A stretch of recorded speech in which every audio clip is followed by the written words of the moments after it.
दोस्तों, आज मैं एक ऐसे खतरनाक ट्रेंड के बारे में बात करूंगा जो आर्टिफिशियल इंटेलिजेंस यानी एआई के जरिए तेजी से बढ़ रहा है।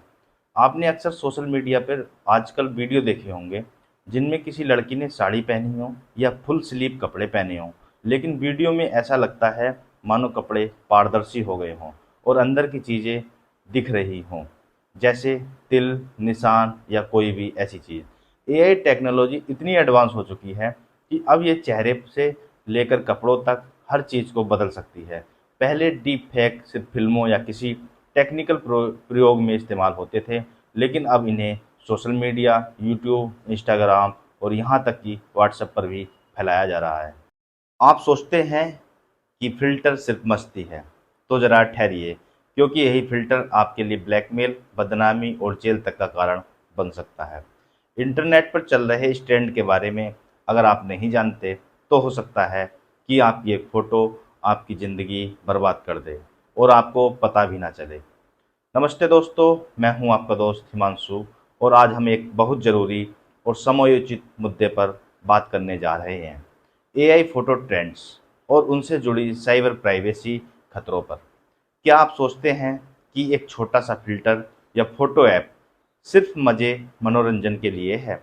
अगर हाँ, तो एक मिनट रुको, क्योंकि वही मज़ेदार फ़िल्टर आपके लिए एक गंभीर समस्या बन सकता है। सोचिए, बस एक फ़ोटो अपलोड की और अगले ही दिन वही फ़ोटो किसी ने एडिट करके शर्मनाक स्थिति में दुनिया के सामने ला दी। किसी ने आपको ब्लैकमेल कर दिया या आपकी निजी जानकारी जैसे निशान, तिल या संवेदनशील चीज़ें सार्वजनिक कर दी। तब आइए आज हम यही समझेंगे। यह ट्रेंड कैसे काम करता है, इससे क्या-क्या जोखिम हैं, अगर आपके साथ ऐसा हुआ तो तुरंत क्या करना चाहिए और क्या आप कदम उठा सकते हैं और कैसे खुद को सुरक्षित रख सकते हैं। दोस्तों, एआई मॉडल्स को बड़े पैमाने पर इमेजेस से ट्रेन किया जाता है।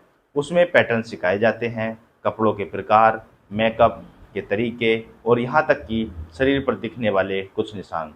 जब आप अपनी फ़ोटो किसी ऐप पर अपलोड करते हो, तो या तो वो ऐप ऑन डिवाइस प्रोसेस करता है, यानी सब कुछ आपके फ़ोन के अंदर रहता है, या फिर फ़ोटो सर्वर पर जाती है और वहाँ प्रोसेस होती है।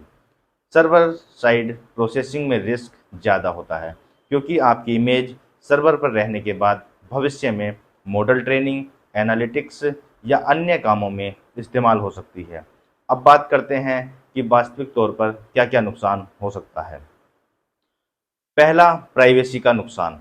आपकी पहचान जैसे शरीर के निशान, तिल, ये सब बिना आपकी सहमति के सार्वजनिक हो सकते हैं। दूसरा, ब्लैकमेल और धमकियाँ। अपराधी एडिटेड इमेज का सहारा लेकर पैसे की मांग कर सकते हैं। तीसरा, मानसिक और सामाजिक प्रभाव।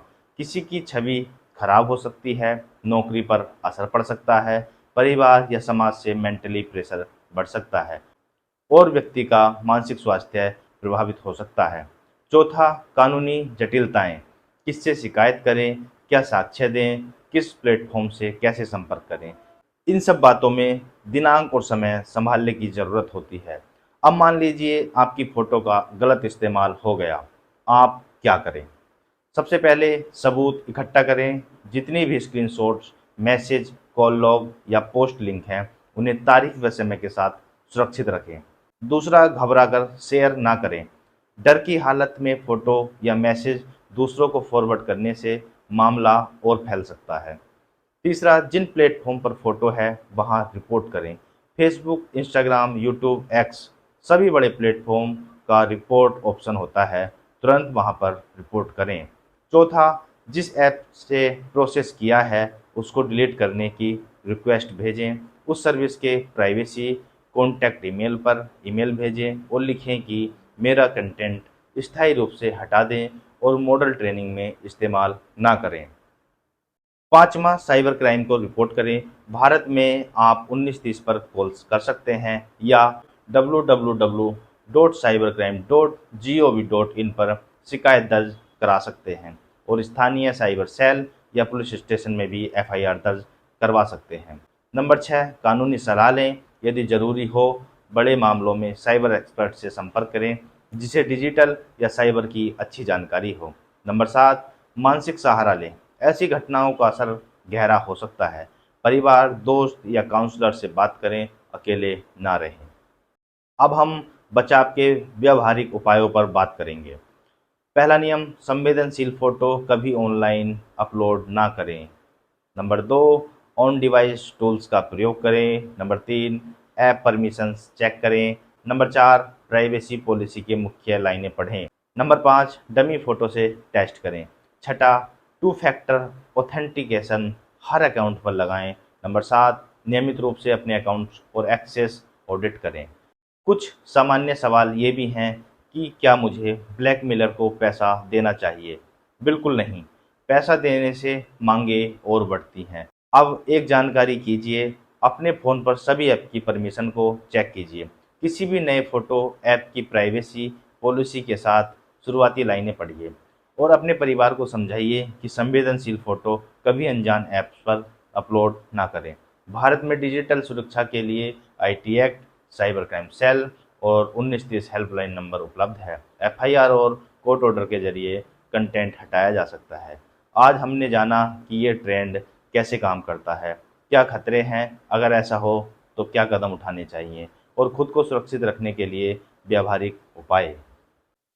दोस्तों, मेरी आखिरी सलाह, सतर्क रहिए, कोई भी चीज़ समझदारी से शेयर कीजिए और अगर कुछ गलत लगे तो तुरंत रिपोर्ट कीजिए। अगर यह वीडियो आपको अच्छा लगा हो तो लाइक और शेयर करें ताकि और लोगों को भी जानकारी मिले। मैं हूं आपका दोस्त हिमांशु। सुरक्षित रहिए, सतर्क रहिए और अपने अधिकारों के लिए खड़े रहिए। धन्यवाद। आज की वीडियो में इतना ही।